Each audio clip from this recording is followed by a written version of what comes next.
نحمد صلی اللہ رسول الکریم اعوذ باللہ من الشیطان الرجیم بسم اللہ الرحمن الرحیم. قصص الانبیاء کی نشست حضرت ہود علیہ الصلوۃ والسلام، نشست نمبر 25 ہی ہے نا؟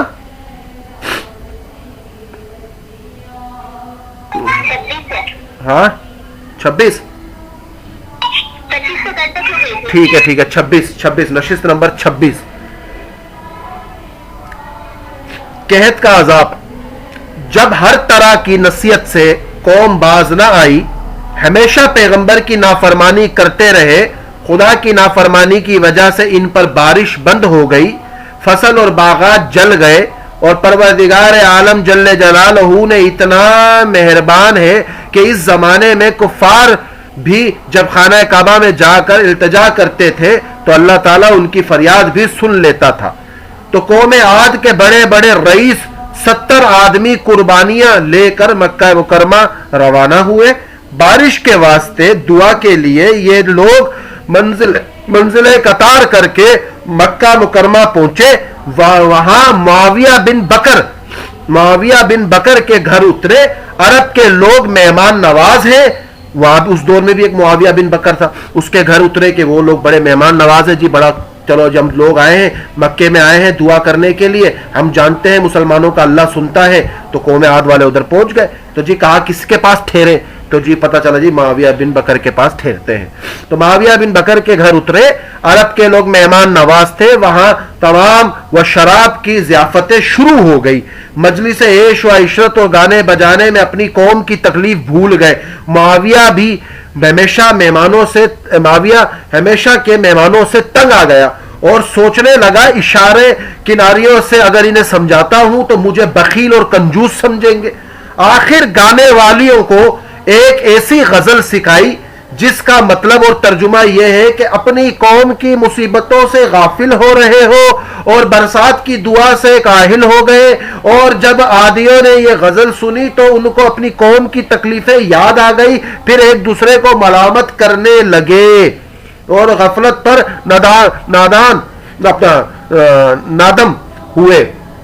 اب جب وہ کافی دیر تک ناچتے رہے، شرابیں پیتے رہے، تو وہ بھول گئے کہ ہم کس کام کے لیے آئے تھے.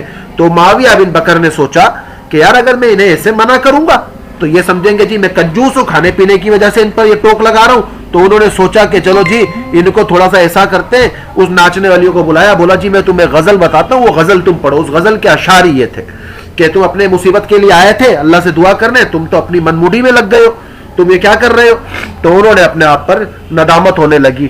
پھر رات دن دعاؤں میں مشغول رہے اور قربانیوں کے ذبح کرنے کا کام شروع کیا. ان میں سے ایک اپنا مدرس بن سعد پوشیدہ طور پر مسلمان ہو چکا تھا. اس کا حضرت ہود پر کامل یقین تھا، وہ بھی ان میں آیا ہوا تھا. اس نے کہا جب تک حضرت ہود کے کہنے پر نہ چلو گے اور خدا پر ایمان نہ لاؤ گے تو اپنے مدہ کو نہ پاؤ گے. اور ان لوگوں سے اس جدائی کی وہ خدا کی جانب میں دعا شروع کی اور پروردگار عالم جل جلالہ نے 3 ٹکڑے بادل کے ظاہر کیے، سفید، سیاہ اور سرخ، اور آواز آئی کہ ان میں سے ایک ٹکڑا اختیار کرو. چنانچہ سیاہ بادل سے عموماً بارش ہوتی ہے، اس لیے انہوں نے سیاہ ٹکڑا اختیار کیا. سفید اور سرخ اور سفید بادل غائب ہو گئے.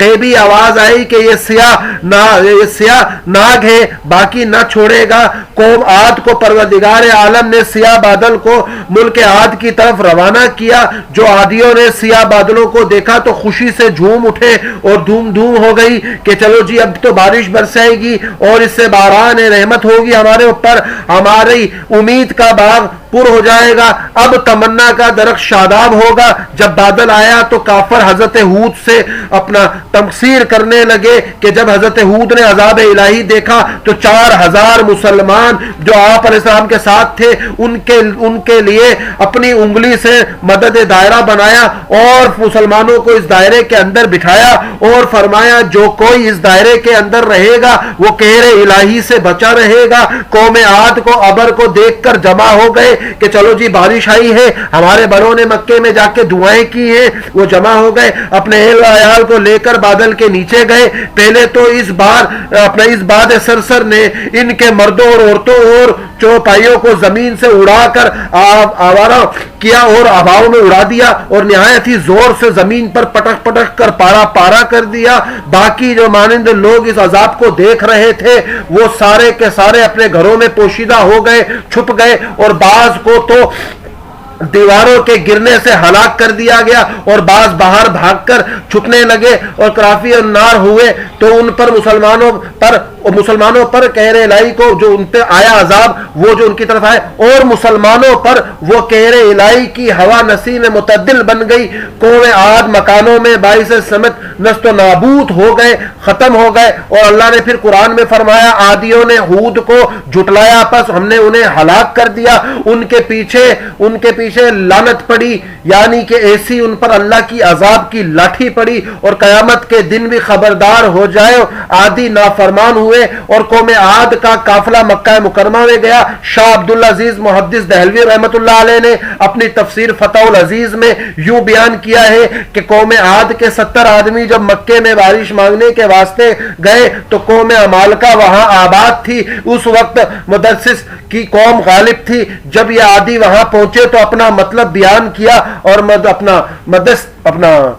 مردس نے کہا کہ یہاں کی دعا تم کو فائدہ نہ کرے گی. تم اس پیغمبر یعنی کہ ہود کے پاس جاؤ, اس سے اپنی بات کہو, اس کی تابعداری کرو, اور دین کو حق مانتا ہے, اور یہ بلا تم سے وہ ہٹ جائے گی. عادیوں نے کہا ہم اگر بغیر اپنے مطلب کے واپس گئے تو ہماری قوم ہم کو ذلیل کرے گی اور خفیف کرے گی, اور یہ کام جس طرح سے ہو یہاں ہو جائے, ہم وہاں نہیں جانا چاہتے. پھر مدرس نے ان سے کہا کہ تدبیر پوچھی کہ تم ہی کو ایسا طریقہ بتاؤ کہ وہاں کام ہو جائے. اس بات پہ سچے ہیں وہ تیرے پیغمبر ہیں جو تجھے ہود دعوت دیتے ہیں. ہم کو پانی دے کر, ہم فقط پانی کے واسطے آئے ہیں, تو ہمیں یہاں سے پانی دے دے. ان لوگوں نے اس طرح دعا کی اور ایک اختیار کیا کہ ابر کا وہ ٹکڑا اوپر آیا اور اس ملک کی طرف جا رہا تھا, اور اس کے نیچے نیچے یہ لوگ اپنے ملک کی طرف جا رہے تھے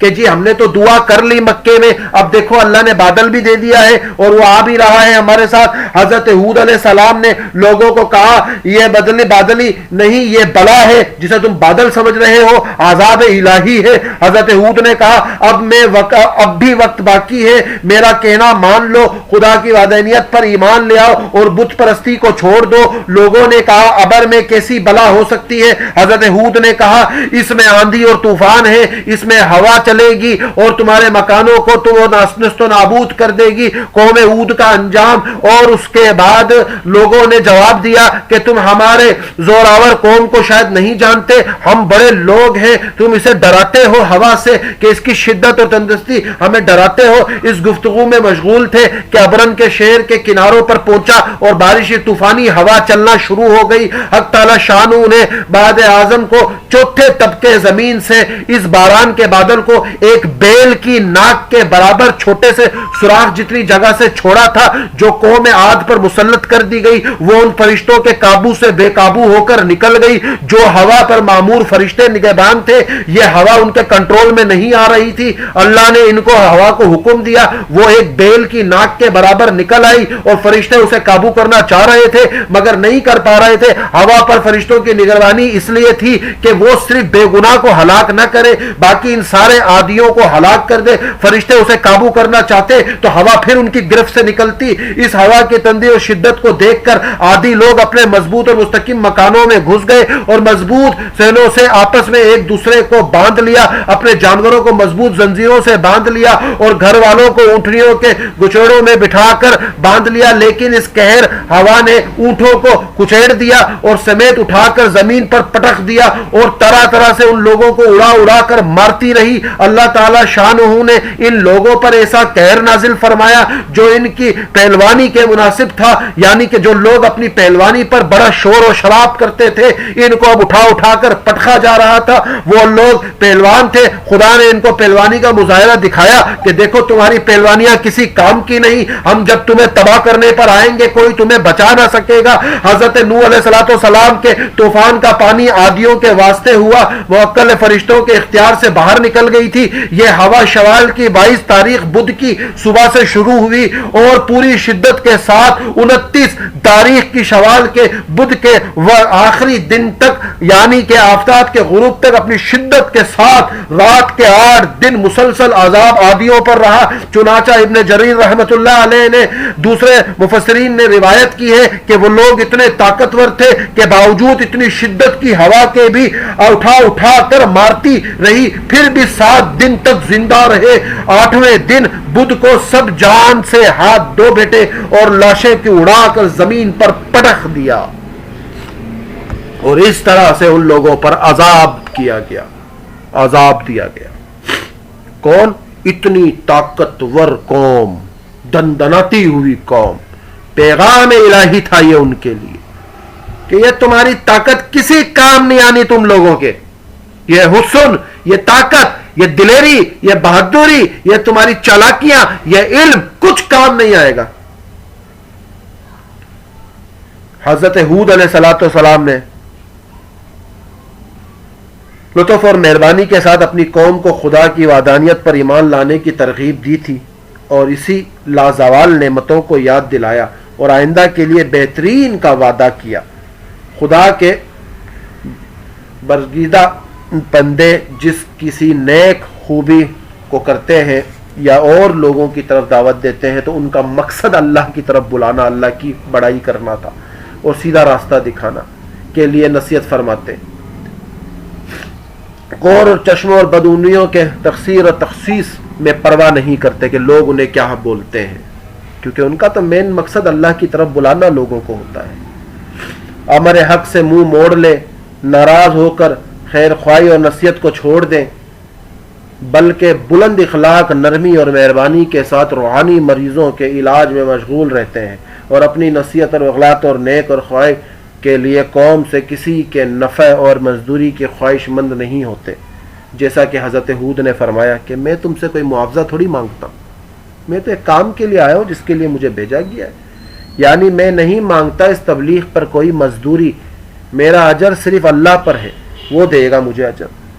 عادیوں کو ہوا نے نہایت ہی زور و شور سے زمین پر پٹک پٹک کر پارا پارا کر دیا. بعض لوگ اپنے مکانوں کے اندر ہی مارے گئے, ان کے مکانوں کو زمین میں دفا دیا گیا. ان کے برخلاف حضرت ہود کے ہمراہ ہی جو دائرہ بنایا گیا تھا اس کے اندر وہ رہے اور وہ بچے رہے. اپنا معتدل اور نسیم اور معتدل ہو گئی تھی, اور دائرے سے باہر کافروں کے لیے عذاب تھی, اور دائرے میں جو ہوا لگتی تھی وہ رحمت تھی, اور جو باہر تھی وہ عذاب تھی. باہر کافروں کے لیے عذاب قہر الہی تھا, اور عادیوں کے بعض مقامات تباہ اور برباد ہو گئے, اور حضرت ہود علیہ السلام کے ساتھ سلامتی سے باہر آئے اور اپنے رہنے کے واسطے نئے مقامات بنائے. کنہوں نے؟ جو بچ گئے. حضرت ہود علیہ السلام کی وفات, جب حضرت ہود علیہ السلام کی عمر 460 سال ہو گئی تو دار فانی سے رحلت پذیر ہوئے, اور وادی برہوت کے قریب حضرت حضر موت کے مشرقی حصے شہر اپنا تریم سے قریب آپ کا مزار بنا. تو حضرت ہود علیہ السلام کا چیپٹر کلوز ہوا.